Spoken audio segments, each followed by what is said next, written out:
ketiga itu kelihatan ada masalahnya gitu. Jadi kalau judul itu minimal menampilkan 3 aspek itu. Aspek metodenya, kemudian variabelnya, masalahnya 3. Jadi kalau orang lihat judul Anda itu sudah ketahuan, oh ini ke kuantitatif atau kualitatif gitu. Dari pendekatan penelitiannya udah ketahuan dari judul. Kemudian yang kedua ada variabelnya. Ya variabelnya apa? Seperti ini kan, pendidikan Islam dalam keluarga dan budaya religius terhadap sikap keberagaman siswa SMP. Kalau ada kata terhadap, saya lebih menduga ini ke kuantitatif awalnya. Kalau Anda mau pastikan itu menggunakan kuantitatif. Cuma maksud saya begini. Ini buat teman-teman semua. Kalau Anda mau melakukan penelitian, terutama dalam penelitian tesis ya, ada beberapa hal yang harus dilakukan terlebih dahulu. Yang pertama, Anda harus melakukan studi pendahuluan. Ya. Studi pendahuluan itu, kalau Anda baca di bukunya Suharsini Arikunto di prosedur penelitian, di bab 6, dia menyebut ada 3 cara untuk melakukan studi pendahuluan. Ada yang disebut dengan 3P. Ada person, ada place, ada paper. Kalau place itu artinya Anda melakukan proses kunjungan, melakukan observasi ke tempat yang akan dijadikan sebagai tujuan riset. Yang kedua itu dengan person atau people. Itu artinya Anda melakukan proses wawancara dengan orang. Bisa wawancara dengan orang yang ada di tempat Anda yang akan dijadikan sebagai tempat penelitian, atau mungkin ke dosen, ke prodi untuk bertanya tentang apa isu-isu yang terkini yang bisa dijadikan sebagai bahan penelitian. Nah, yang ketiga itu ada paper. Paper itu artinya kertas, maksudnya dokumen-dokumen. Anda perlu membaca referensi-referensi terkini, terbaru, yang update dan lagi tren untuk melihat mana bagian variabel yang bisa diteliti. Nah, rata-rata sekarang itu ada teknik lain yang bisa digunakan selain penggunaan dari 3P tadi, yaitu dengan menggunakan software yang Anda bisa gunakan untuk meneliti terlebih dahulu tentang research gap atau gap penelitian. Nah, biasanya gap penelitian ini jarang dicari terlebih dahulu oleh mahasiswa pada saat dia akan melakukan riset. Coba ini tampilannya di close dulu, Bu.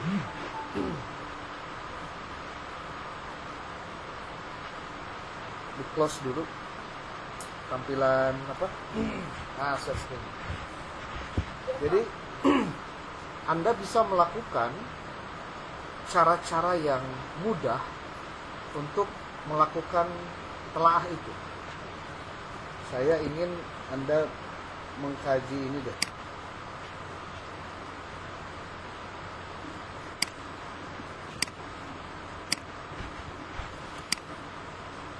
Oke, udah kelihatan belum layarnya? Belum, Pak. Belum.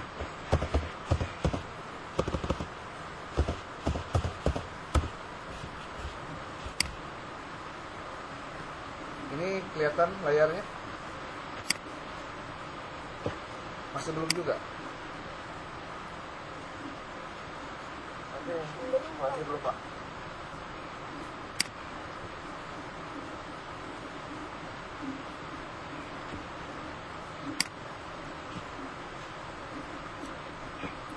Ini sinyalnya kurang bagus. Hujan kayaknya.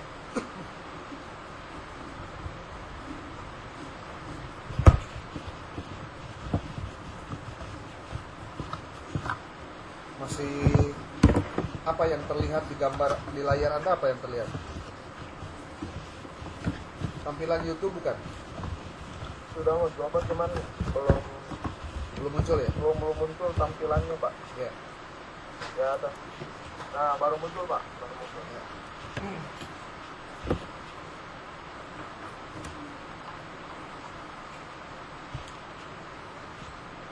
Anda boleh menulis dalam toolbar Google itu, contohnya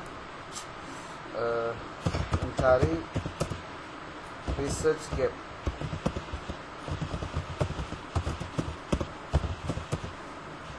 Itu dan novelty penelitian.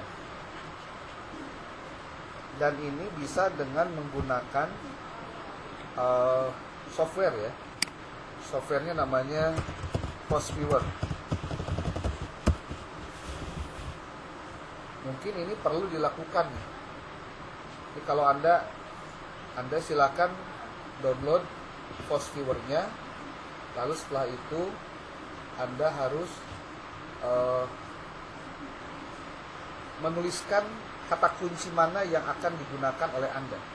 Seperti tadi Bu Vina itu mau melakukan risetnya tentang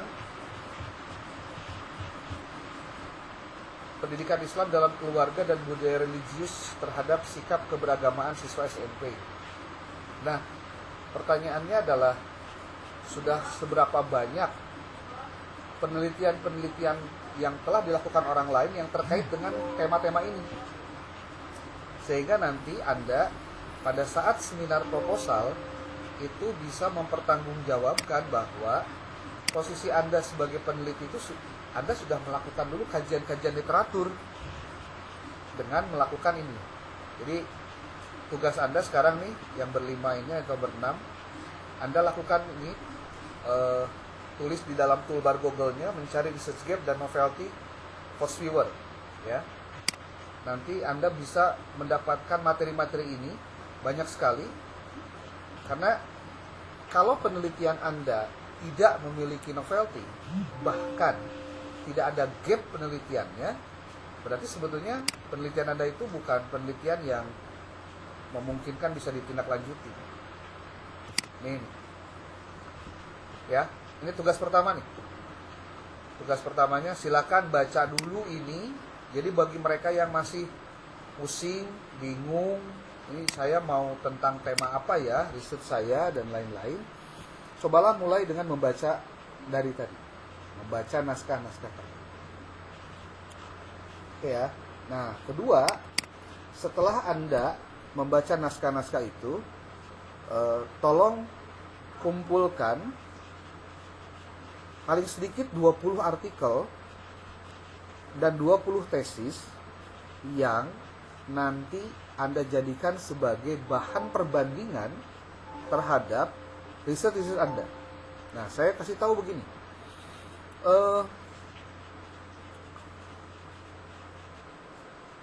Rentang waktunya sekitar 10 tahun terakhir si riset-risetnya. Dan saya sarankan Anda mencari risetnya itu tidak hanya yang dari Indonesia, tapi juga dari luar.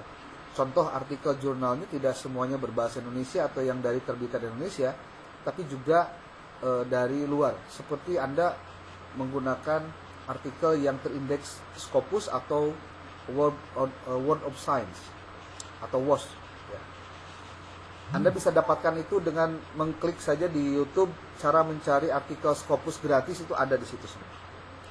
Dengan menggunakan salah satunya ada aplikasi namanya POP, Publish or Perish. Mungkin sudah pernah dengar ya. Oke, jadi kalau sudah pernah dengar Publish or Perish, gunakan itu untuk mencari artikel-artikel yang terindeks Scopus dan World of Science. Jadi nanti artikelnya 20 itu 10 dari Scopus dan World of Science. Kemudian yang kedua itu dari yang terindeks di Sinta atau Indonesia. Itu baru 10 ya. Nah, 10 lagi adalah dari tesis.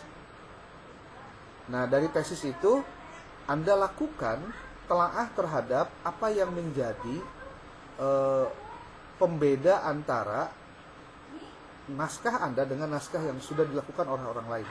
Jadi maksud saya begini, pertanggungjawaban akademis pada saat Anda nanti sidang proposal adalah apakah Anda yakin bahwa research Anda itu memiliki novelty yang tinggi? Atau hanya mengulangi penelitian yang sudah dilakukan orang lain? Kalau itu yang terjadi, maka sebetulnya judul Anda dapat dengan gampang dipatahkan gitu.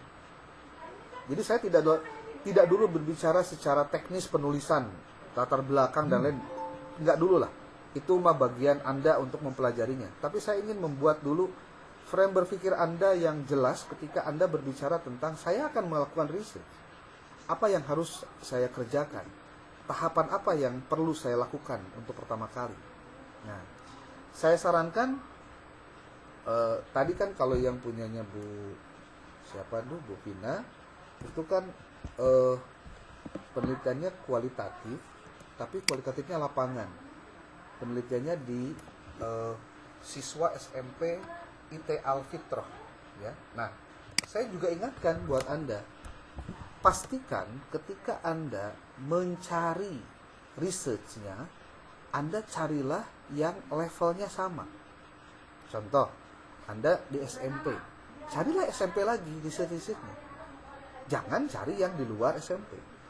Sebab gini, yang namanya novelty itu ada 3 grade ya, ada tiga tahap, ada tiga apa ya sebutnya itu, 3 ranking lah. Ada yang high novelty, ada yang middle novelty, ada yang low novelty. Kalau low novelty itu apa sih Pak? Kalau Anda bertanya itu, novelty itu istilah lain untuk menyebut kata kebaruan dalam riset. Artinya bahwa riset Anda itu berbeda dengan orang lain yang sudah melakukan riset. Kalau yang disebut dengan low novelty itu kayak gimana? Ya kalau hanya beda tempat saja. Orang lain sudah melakukan hal yang sama di SMP X, ini SMP tempat Anda contohnya. Kan itu cuma beda tempat doang.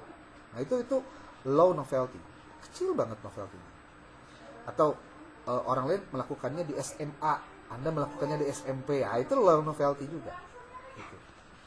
Kalau yang middle novelty kayak gimana? Middle novelty itu seperti penggunaan teori-teori yang dilakukan oleh orang lain, kemudian Anda juga gunakan sedikit teori yang berbeda. Itu novelty juga tapi middle. Ya. Nah, kalau yang high novelty itu terkait dengan metode. Jadi kalau Anda berbeda metode dengan orang lain, termasuk bagaimana cara menurunkan kalau kuantitatif itu menurunkan dari teori ke variabel, ke variabel, ke subvariabel atau dimensi, dari dimensi ke indikator, dari indikator ke pertanyaan.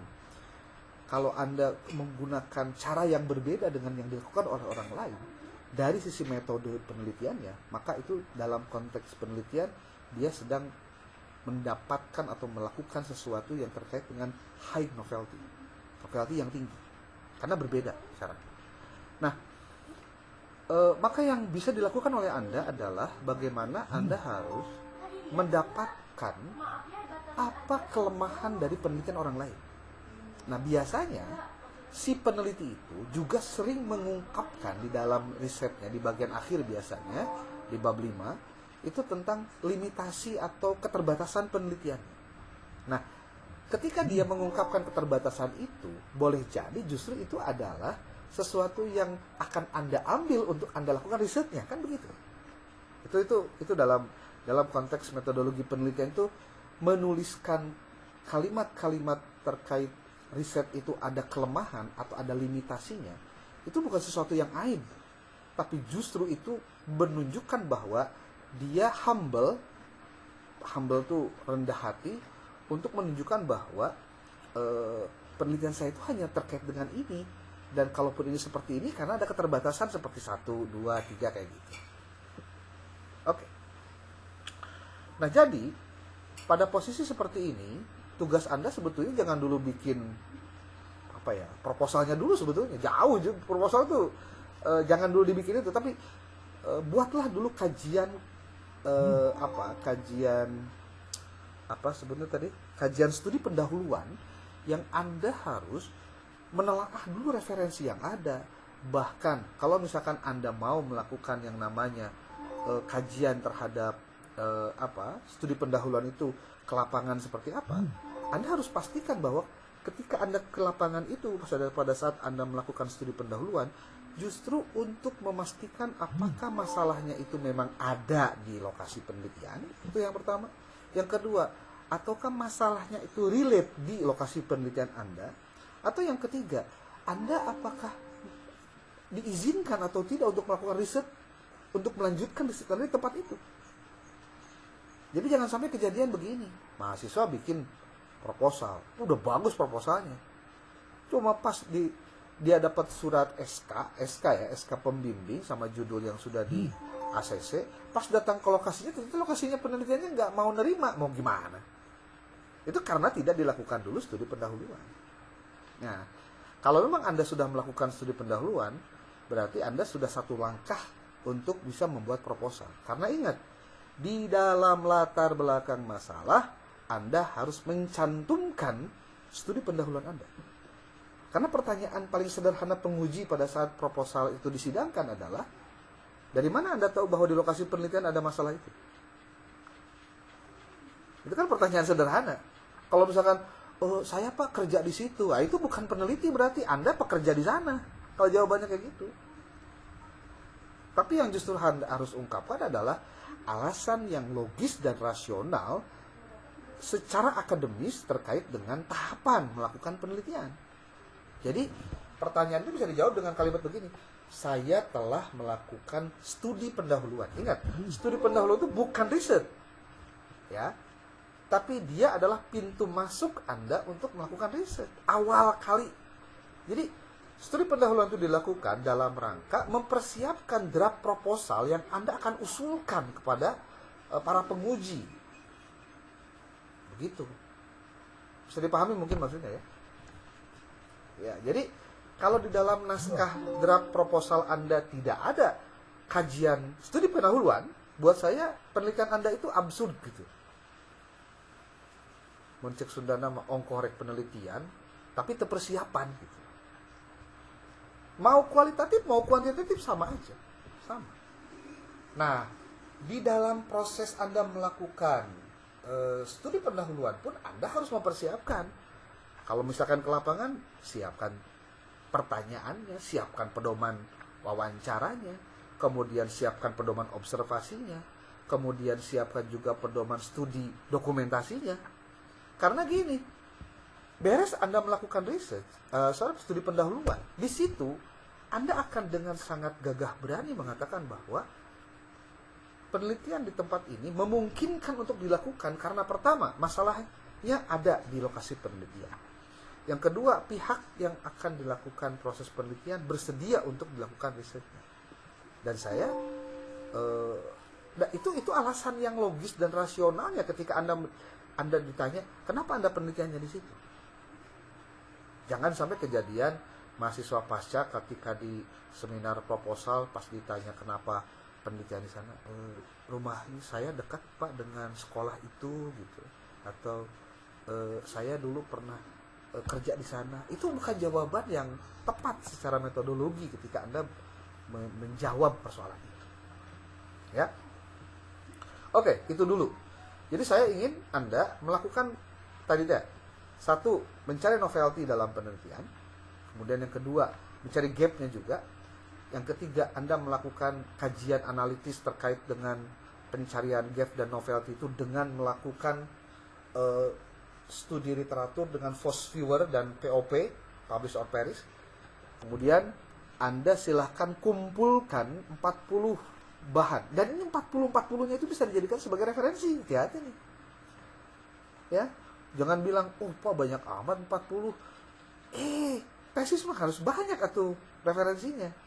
Karena referensi itu banyak bukan berarti sekarang kita pamer referensi, bukan. Karena referensi yang akan kita pakai adalah referensi yang memang relate dengan penelitian kita. Contoh, tadi saya bilang 20 tesis.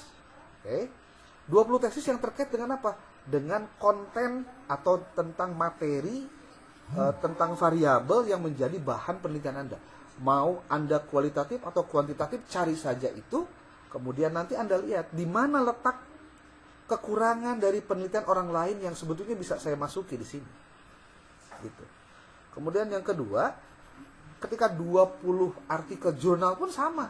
Apalagi artikel jurnal nanti bisa Anda kutip lagi, karena ketika dalam proses pembahasan, pastikan bahwa Anda itu menguji temuan Anda, mengkonfirmasinya dengan hasil penelitian. Kan begitu. Apalagi di kualitatif. Ya. Kualitatif itu pasti banyak banget itu proses yang harus dilakukan terkait dengan materi-materi yang harus disampaikan. Oke, ada yang mau disampaikan dulu, boleh? Sedikit izin bertanya, Pak. Ya. Sebelumnya mohon maaf dan terima kasih karena sudah meluangkan waktunya. Kemarin juga bingung kami itu, Pak, perihal ya judul dan yang lainnya. Apalagi saya itu S1-nya itu bukan dari pendidikan, basicnya bukan dari PAI, makanya jadi pengen konsultasi dulu judul. Tapi dengan langkah-langkah yang barusan disebutkan gitu, itu mungkin saya belum melakukan hal-hal tersebut. Jika mungkin ada sedikit kebingungan ketika sudah ada masalah, tapi Bang ini mau kemana gitu. Mungkin sekalian konsultasi yang saya mungkin ya Pak ya. Ya. Di saya itu di sekolah saya itu Pak ada namanya sekolah inklusi, di mana sekolah inklusi itu ada anak yang berkebutuhan khususnya. Tetapi masalahnya yang saya ingin angkat itu di sana itu belum ada bahan ajar PAI, khususnya PAI gitu kan. Belum ada bahan PAI, belum ada bahan ajar PAI untuk anak-anak tunagrahita. Ya. Untuk anak-anak tunagrahita. Nah seperti itu. Nah mungkin menurut Bapak langkah apa saja dan seperti apa mungkin nanti proposal saya ke depannya, Pak. Oke. Seperti itu dengan masalah yang barusan gitu kan. Di sekolah saya itu sekolah inklusi, ada anak tunagrahita dan belum ada bahan ajar PAI-nya gitu kan, bahkan dari pemerintah pun memang tidak disediakan gitu. Nah itu saya pengen menggali bahan ajar PAI-nya untuk mungkin nanti bisa dijadikan pedoman di sekolah ataupun mungkin di sekolah-sekolah inklusi yang lain Pak, karena saya sudah riset sendiri untuk bahan ajar PAI anak tunagrahita itu memang belum ada gitu kan, dan dari pemerintah pun belum disediakan gitu kan, apalagi di sekolah inklusi seperti itu Pak dengan kurikulum regulernya. Ya itu saja Pak, terima kasih sebelumnya. Oke. Pertanyaan yang baik, dan memang ini adalah tahapan untuk masuk ke sana. Sebenarnya kalau mau rada-rada serius, kita mau menseriusi tentang cara mencari. Sebelum kita mencari apa sebutnya tuh bahan-bahan yang tadi saya sebutkan itu, Anda bisa lakukan cara-cara saya seperti ini. Anda kan pasti tahu lah, penggunaan AI itu kan sekarang lagi marak-maraknya ya. Oke, ini coba dilihat begini. Entire screen. Udah kelihatan belum?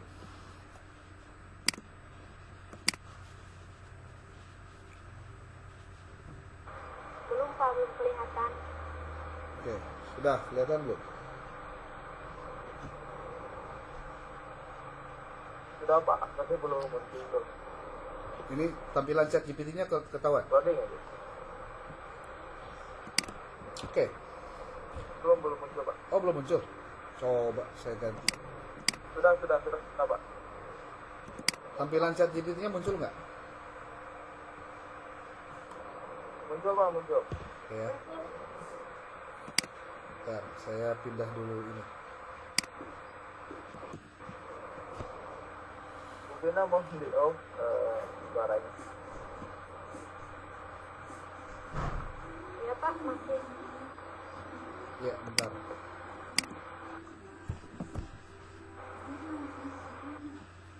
Oke. Ini contoh ya. Anda nih tadi terkait dengan ini. Apa? Udah tampilan ChatGPT-nya?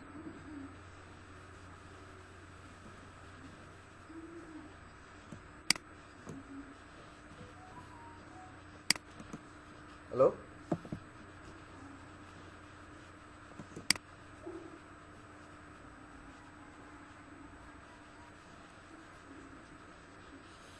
Oke.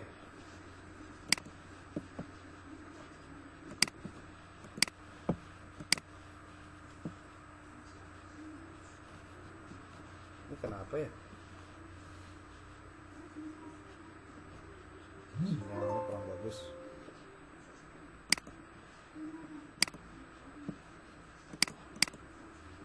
Kedengaran nggak suara saya?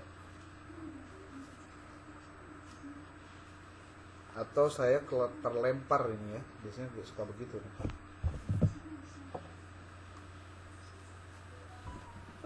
Koneksi jaringan terputus, coba menyambungkan kembali.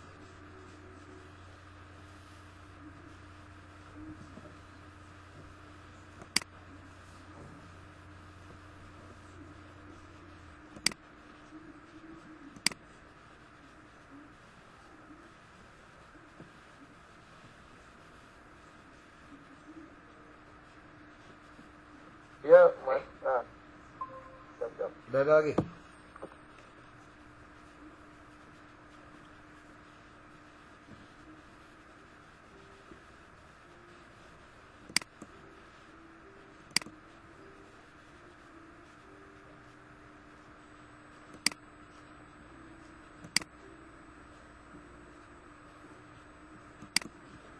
Entire screen. Kedengaran nggak? Jangan, Pak. Oke. Sudah terlihat ChatGPT-nya?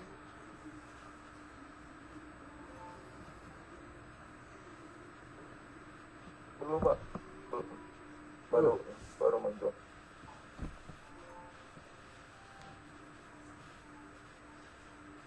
Sudah? Belum? Sudah, Pak. Sudah. Ya. Kelihatan. Oke. Anda tulisnya begini nih. Tapi ini kebetulan ChatGPT yang berbayar ya. Jadi kalau Anda mau, ya berbayar dulu lah gitu. Murah kok. Nah, Berkorban itu, Pak. namanya juga. Oke, saya adalah mahasiswa program magister Prodi Pendidikan Agama Islam. Saat ini saya sedang akan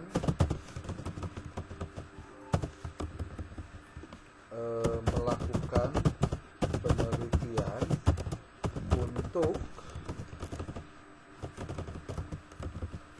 kepentingan tugas akhir, yaitu tesis. Nah, ini dikasih pengantarnya dulu biar dia ngerti maksudnya kemana. Terus tadi Anda tuh bilang apa tentang ini? Saya punya masalah, punya bahan untuk dijadikan masalah riset tesis saya, yaitu tentang apa tadi? Masih belum aja apa ya? Masih terbatasnya buku ya? Bahan ajar, Pak. Oke. Ya, bahan ajar. Buku atau bahan ajar pendidikan agama Islam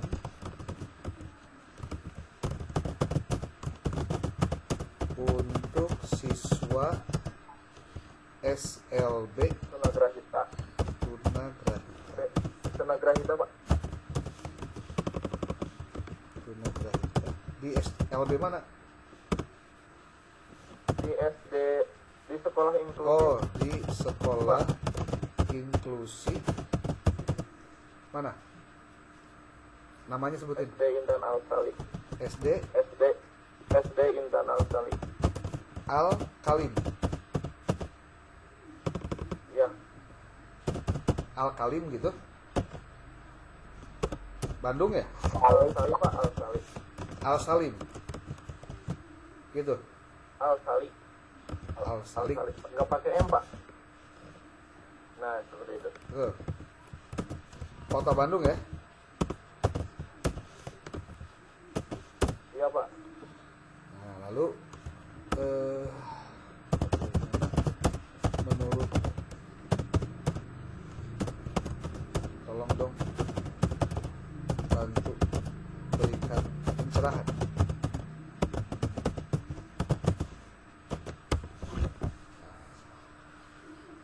Nanti dia akan ngasih tahu nih maksudnya apa.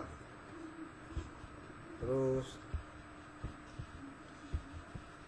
topik yang Anda pilih sangat relevan dan memiliki nilai akademik serta praktis yang tinggi, terutama dalam konteks pendidikan inklusif. Ada beberapa poin yang bisa menjadi pencerahan dan arahan untuk riset Anda. 1. Urgensi penelitian.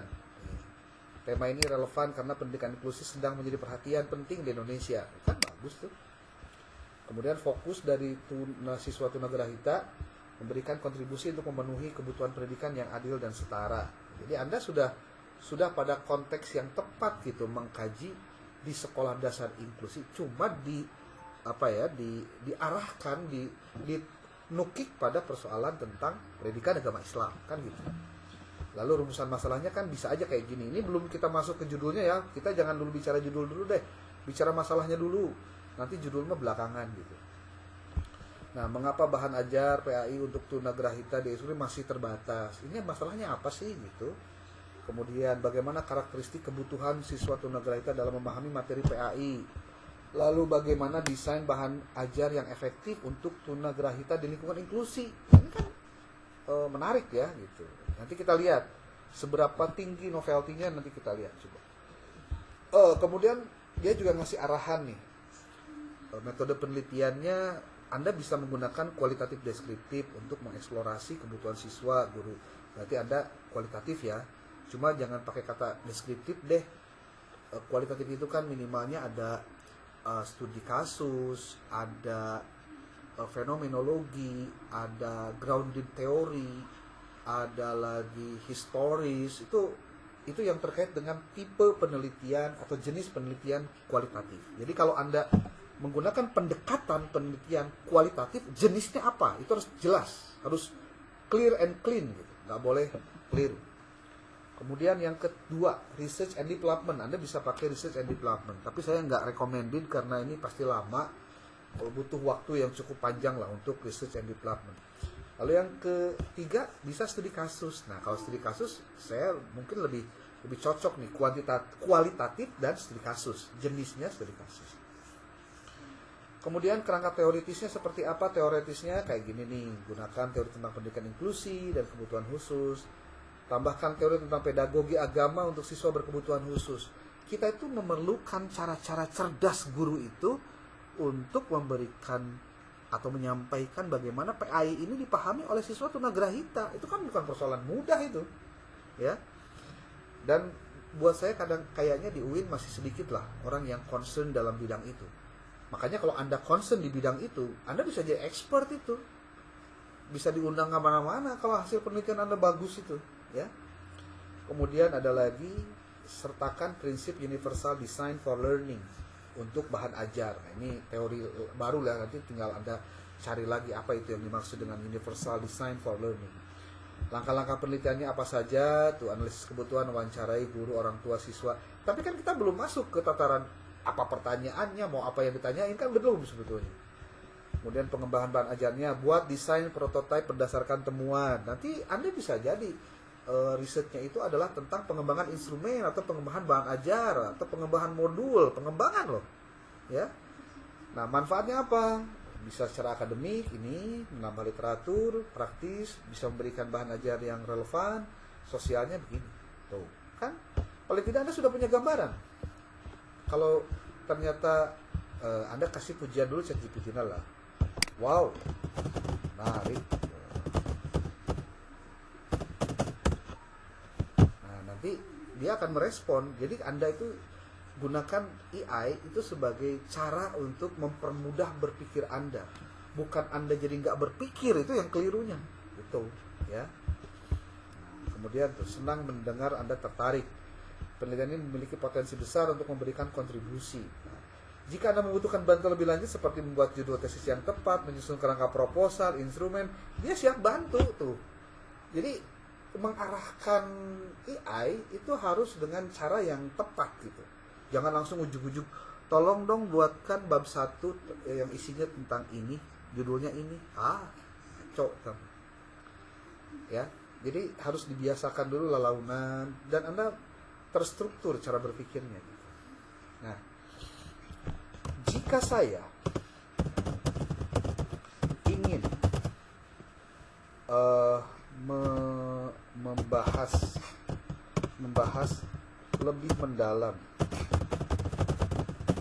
tentang apa tadi? Tadi dia itu menjawabnya apa sih? Bagaimana karakteristik kebutuhan tunagrahita? Nah.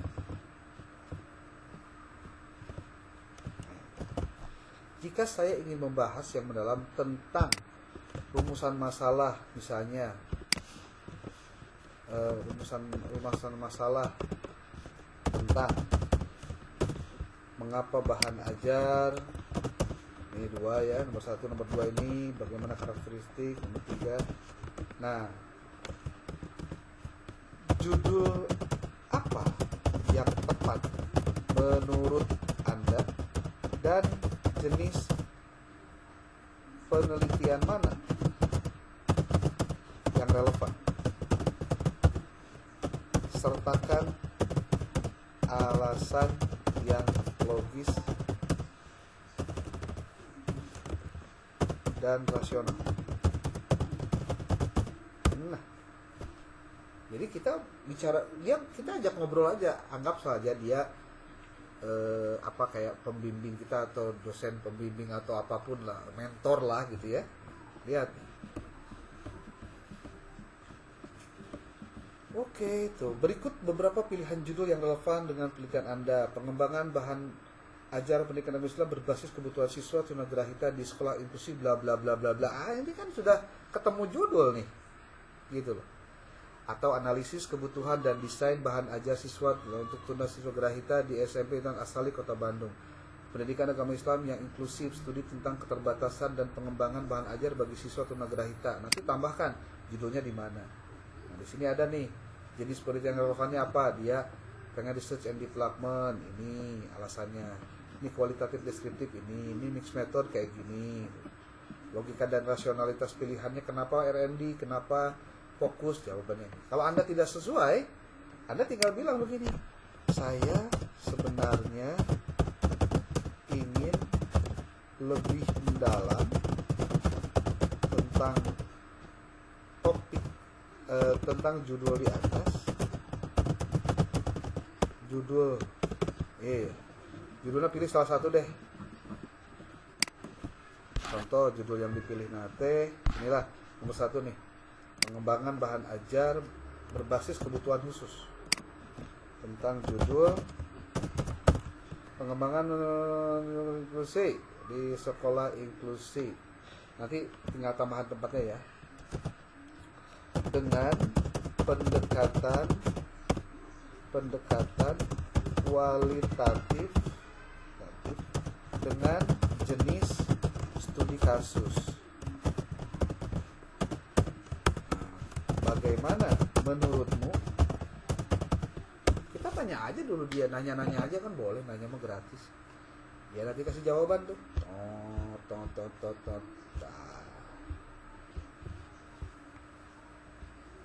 Tuh, dia memori update. Tuh, pilihan judul dan pendekatan Anda sangat tepat. Berikut adalah alasan. Mengapa kualitatif studi kasus tepat, fokusnya mendalam. Ini alasan ini. Dan alasan ini sebetulnya bisa Anda nanti gunakan sebagai alasan dalam pemilihan tema diskusi, tema tesis Anda. Tuh, rumusan masalahnya ini. Apa saja kendala yang dihadapi dalam pengembangan bahan ajar? Bagaimanakah karakteristik bahan ajar? Bagaimana proses pengembangan bahan ajar PAI sesuai dengan Sunnatullah Grahita? Tujuannya ini itu merancang model. Ini tujuannya lah.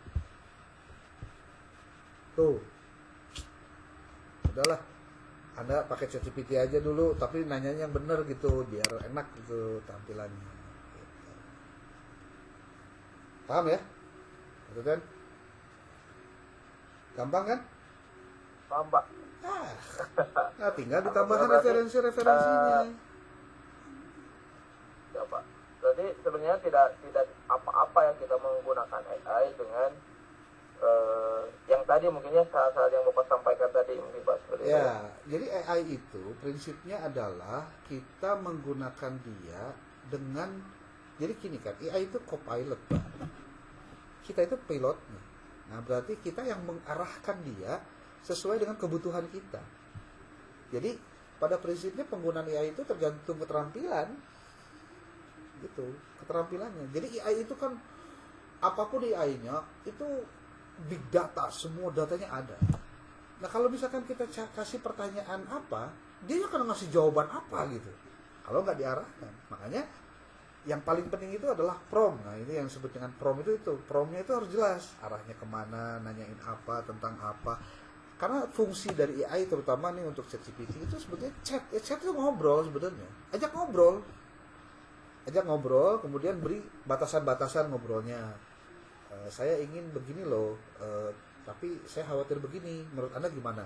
Terus aja. Dia akan mengeluarkan semua kemampuan dia ketika kita memberikan petunjuk-petunjuk yang tepat. Nah, nanti ketika ada jawabannya, nah nanti kan tinggal Anda pastikan, Pak bisa nggak saya bikin latar belakang? Gampang latar belakangnya. Tapi yang paling penting bukan latar belakangnya, tapi di latar belakang itu ada apa saja sehingga nanti dia menampilkan apa, kan gitu benar nama.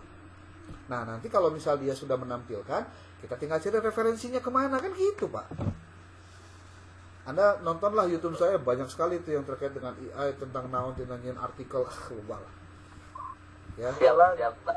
Saya sudah ini, Pak, sudah subscribe dari awal, Pak. Ya. Sama-sama, Pak. Video sudah ditonton. Ya, karena memang Saya juga dari semester 1, Pak. Karena bukan apa-apa, kita tidak bisa menolak teknologi, itu nggak bisa. Yang hanya kita bisa lakukan itu adalah bagaimana kita bisa berselancar dengan teknologi. Jadi tidak tergerus, Pak. Teknologinya itu kita pakai untuk kepentingan yang baik, yang benar. Lah, saya aja sekarang bikin buku bisa 1 hari selesai, Pak. Kalau concern dari pagi sampai siang sampai sore nih, nggak kemana-mana. Sampai ngeberesin latar belakangnya, ngeberesin ininya apa, kutipannya, sumbernya. Kan ChatGPT itu paling tidak bisa, Pak, dipercaya sumbernya karena khawatir salah. Karena ChatGPT itu punya disclaimer, Pak. Disclaimer dia adalah ChatGPT can make mistakes. Check important info. Dia sudah ngomong, sudah disclaimer itu. Makanya ya itu maksudnya. Oke. Nanti saya coba dibuatkan aja lah satu grup ya ini, atau saya nanti kirimkan link grup yang sudah pernah ada di saya. Saya juga nggak mau nambah grup lagi, udah banyak banget ini HP saya tuh isiannya ada grup kumpulnya. Yang ngejapri itu malah jadi nggak kebaca cepet gitu karena ketumpuk sama grup gitu. Mau di kampus Unggul grup 12 ya, kampus Unggul ya teh. Ampun. Can per angkatan, can per kelas, can per mata kuliah, kan ribu, Pak. Nah, itulah resiko. Ya, Pak. Jadi resiko. Kita ikut ke grup Bapak gitu, Pak. Sebenarnya kita sudah ada Pak grup kelompok 7 orang. Ini dibuat dari semester 1, cuman memang kita masih malu-malu gitu. Emang sudah ada? Kemarin. Ini ada saya masukin nih, ada 9 member, siapa ini? Oh, yang dulu-dulu nih. Kalau mau nanti saya masukin deh. Nggak apa-apa. Atau kalau mau bikin baru juga nggak apa-apa lah. Dan yang penting nama lain salah ininya. Salah apa ya HP-na kudu ganti, kudu menyesuaikan dengan kebutuhan lain. Aduh punten nanti keluar di grup kunaon HP-na ngeheng, lain HP-na ngeheng ganti HP-na gitu teh. Coba paling nanti kita masukin aja Pak ya ke grup kita Ya boleh. biar memudahkan. Nanti saya kirim ada satu link buku-buku metodologi penelitian. Nanti Anda silakan gunakan itu sebagai referensi. Ada 26 buku, 12 Indonesia kalau nggak salah ya. 12 bahasa Inggris atau berapa lah. Saya kurang ngoah lagi. Nanti saya kirimkan linknya ya. Oke. Oke, sementara itu dulu aja deh. Ya. Saya pengen ada progres ya.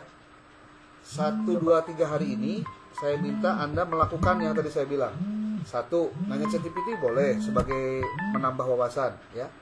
Yang kedua, Anda pastikan melakukan studi pendahuluan dengan menyusun terlebih dahulu, mencari novelty dan gap research-nya ya. Dengan tadi masuk ke akun YouTube, tulis aja novelty penelitian atau mencari research gap dan novelty menggunakan Force Viewer ataupun ada Research Rabbit, ada Open Knowledge Maps, ada lagi banyak lah. Saking kulobana saya itu apal kabeh itu. Ya, Publish or Perish semuanya. Prinsipnya cari yang mudah yang menurut Anda bisa dilakukan. Jadi pokoknya saya harus ketika saya nanya, apakah Anda sudah melakukan studi pendahuluan? Gitu. Sudah berapa literatur yang sudah Anda baca sebelum masuk ke judul ini? Ya kan itu gampang Pak ngeceknya. Mana coba saya minta file-filenya. File apa saja yang sudah Anda kumpulkan. Nah, nanti pastikan ada 20 artikel, ada 20 tesis yang Anda cari hanya untuk memastikan bahwa judul Anda ini tidak ada masalah ke depannya. Jadi, sebetulnya yang tesis atau berkaitan dengan sidang, kalau buat saya sih kalau Anda tahu caranya, itu nggak bakalan si penguji itu bakal bertele-tele. Yang penting pada saat Anda presentasi nanti pas seminar nih, Anda pastikan bahwa saya melakukan riset ini karena begini, alasannya begini, itu dulu sebelum masuk ke pembahasan pendahuluan panjang lebar. Anda sudah melakukan dengan menggunakan ini, dan saya pastikan bahwa judul ini setelah dikonsultasikan dengan pembimbing, ini bisa lanjut karena dengan alasan seperti tadi. Gitu Pak. Jadi Anda tuh kenapa suka gagap atau sebutannya nervous pada saat akan sidang? Karena Anda sendiri tidak tahu langkah-langkahnya gimana untuk sampai bisa jadi proposal. Taunya Anda kumacaran neangan buku, kumacaran neangan ngasuk-ngasuk, nggak ngerti bahwa tahapannya itu harus dimulai dari why. Nah gitu. Kenapa? Jadi pertanyaan kenapa itu harus dijawab. Oh karena begini. Semakin banyak pertanyaan tentang why, Anda harus sudah siap jawaban dengan karenanya. Karenanya itu ya lakukanlah dengan teknologi, lakukanlah dengan benar-benar melakukan risetnya. Sehingga tidak ada keraguan Anda untuk menyatakan bahwa saya berani mengatakan bahwa rencana penelitian saya itu memiliki novelty yang tinggi. Dengan alasan 1, 2, 3, 4, 5. Adapun nanti biasanya penguji, saya minta itu rumusan masalahnya ganti. Kan rumusan masalah doang mah gampang lah. Tapi tidak mengubah substansinya. Yang repot itu kalau seminar proposal, yang diganti itu substansinya, wah itu baru. Contoh, awalnya sekolah inklusi, ganti dong jangan inklusi, gantinya di madrasah aja. Madrasah tapi gak inklusi, kan repot lagi, substansinya keluar Pak. Gitu. Jadi saya ingin belajarlah untuk bisa memprediksi kira-kira arah kemana pertanyaan penguji, karena kita sudah prepare dari awal tentang apa yang harus disiapkan sebelum kita melakukan penulisan proposal. Jadi kalau Anda proposalnya selesai, itu setengah pekerjaan selesai itu. Kalau proposalnya selesai. Tapi kalau proposalnya nggak selesai-selesai, malah mikiran judulnya naon, kayaknya ini menarik ya. Pas tanya lagi, ada lagi yang lebih menarik. Terus tuntun nama KB menarik. Beres-beres tuntunin proposal. Tak gitu Pak Teteh. Siap. Nah, itu dia. Siap Pak. Jadi harus mencari satu yang menurut Anda expert di situ. Anda siap di situ. Udah, jangan mikir yang lain dulu. Lamun hayang nulis nu sejen mah engke geus beresan kuliah, nyen buku sing loba. Nah, eta bener. Ayeuna mah kan urang teh di udag-udag sang waktu ieu teh. Iya. Anda teh di udag-udag SPP, di udag-udag arek wisuda, mayar ini, mayar itu ya, kecuali kalau dompet Anda tebel lah. Nah itu Pak. Jadi donatur Pak. Jadi donatur naon, donatur UIN atuh. Ya. Prinsipnya lakukan segera da ari keur tesis mah. Justru gini, saya cuma ingin ngasih tahu Anda. Godaan itu rata-rata pas tesis, hati-hati. Ya. Jadi pegawaian makin banyak, orang malah dipercaya jadi naon gitu ya, jadi wakil kepala, kadang jadi wakil kepala atau jadi kepala sekolah, kalau di sekolah ya. Sehingga satu sisi kita punya tugas untuk menyelesaikan tesis, satu sisi orang punya pegawaian ya.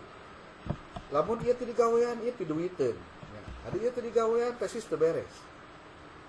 Jadi makanya saya sarankan jangan terganggu dulu oleh hal-hal yang membuat Anda tidak bisa menuntaskan tesis. Jangan lama-lama, kerjakan maksimal 2 bulan tuh harus sudah tuntas semuanya. Kalau Anda mau 2 bulan selesai. Supaya Anda tidak jadi donatur tetap UIN. Ya. Siapa? Ya. Mending kena dibeli ke naon lah gitu nu kira-kira manfaat jeung nilai amalnya baik daripada dibikin ke UIN mah geus beungar. Ya. Jadi ya Anda buru-buru beres lah, buru-buru beres. Ikuti tahapan yang tadi saya sampaikan supaya Anda lebih. Sekarang mah gini deh, banyakin luangkan waktu buat nonton YouTube yang bermanfaat untuk tesis Anda. Kalau buat Anda yang kualitatif, ya, ini yang buat kualitatif, saya rekomendasi Anda gunakan software, jangan manual. Ada softwarenya namanya yang gratis itu ada, bukan gratis lah, murah. Itu namanya atlas.ai. Kalau yang mau kualitatif ya, karena kalau dengan menggunakan software paling tidak subjektivitas peneliti akan terkurangi. Untuk yang kuantitatif ya Anda boleh pakai SPSS, boleh pakai SEM contohnya supaya lebih menarik lagi tesisnya. Jadi penggunaan alat ataupun software pun itu sebetulnya menjadi daya tarik tersendiri untuk sebuah tesis. Jadi jangan keliru, saya mah pakai SPSS Sungkul. Ya mungkin jangan SPSS dulu, jangan SPSS lagi, jangan cari yang lain. Yang kira-kira nanti tingkat cara Anda menyelesaikan tesis Anda berbeda dengan orang lain. Begitu Pak. Oke, sudah jam 17:07, 1 jam. Saya pikir cukup. Kalau untuk yang tadi Pak, yang kualitatif itu atlas apa Pak? Atlas.ti. Anda nulis aja dina naon?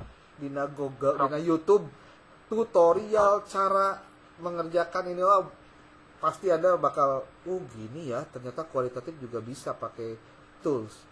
Dan saya ada beberapa tesis yang saya bimbing mahasiswanya kualitatif malah di swasta bukan di negeri, itu sudah menggunakan AI. Sudah menggunakan software tadi. Ya. Oke, itu saja. Terima kasih Bu Pina dan Pak Yusuf, Pak Usman, Pak Wilan dan Pak Teten. Ada 5 orang. Saya minta nanti pada saat ketemu saya, nanti Anda siap-siap saja untuk bisa memperlihatkan hasilnya. Paling tidak gini, Anda print out hasil kegiatan Anda melakukan force viewer. Oh ini dan ini ternyata belum banyak dan lain-lain. Minimal saya tahu bahwa Anda sudah berproses untuk itu. Ya. Baik Pak. Oke, mohon. Assalamualaikum. Bapak, Yuk, bangga. ilmunya sangat-sangat. Yuk. Iya.